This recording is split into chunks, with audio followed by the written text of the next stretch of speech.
I'm not a loyal Republican in the sense that that I now feel dispossessed in a sense. The reference point, in my view, that certainly predates Trump by a century would be Joseph Schumpeter, who, voiced the in the context of business capitalism, creative destruction, and noted how industrial development technology was mutating business and how some businesses were destroyed and how other businesses flourished, at least for a period of time. And what I think has happened in the world of government is a version of creative destruction. So I think Trump is a version of creative destruction of the Republican Party. There were, 14 or 15 Orthodox Republicans who spewed orthodoxy, and the anger of people because they had been a victim of creative destruction was not served by the orthodoxy of the Republican Party. And Trump comes along. He's an outlier, of course. He has at least somewhat of a populist message. And NBC had set him up as somehow the model of a successful business person through the reality TV show called The Apprentice. And so the anger moved in that direction, both from the Republican Party as well as from Democrats who were in the blue-collar framework and who had seen their jobs either displaced by technology or moved overseas. And they were mad. And so it goes to the old film network, mad as hell, I'm not going to take it anymore.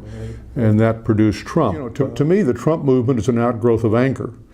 And there are an awful lot of people who are really angry, and I understand that. If you lose your job, if you feel upheaval in your life, if you look at an opioid crisis, you're angry and you say, what's gone wrong? And Trump says, well, let's make America great again. And so, he became then the vessel that people poured their anger into. And people tend to double down. Not everybody, but a lot of people double down. So Trump disappointed them, but they doubled down. Trump is impulsive, he's volatile, he's amateur, he's narcissistic. So I don't see anything to feel good about with regard to Trump. And so he has certainly changed my position. I still maintain a Republican identity in certain respects. I've given money to Governor Hogan, for example, who I think has done a quite good job, and I'm pleased to support him, but I don't regard myself as a down-the-line Republican any longer. So my hope is that there will be a calmer, better leader that will follow the turmoil we're in now. And the place that I worry the most is our fiscal situation, where we have enormous current debts, enormous accumulated debts, enormous entitlements that are either unfunded or underfunded, both in the central government, in the state governments, in the municipal governments, and to some degree in private companies. Ones that have underfunded entitlements and then they go bankrupt, and so what happens to the people that are left behind? I think that is the most worrisome part of the future, and I think it's worrisome because people, have been sort of trained, and I maybe use that word too harshly, to expect a free lunch, and there are no free lunches. Sure, we have intractable problems, and we have, in my view, poor leadership. But there have been moments in American history where we've had intractable problems and poor leadership. We do, however, have a very strong Constitution.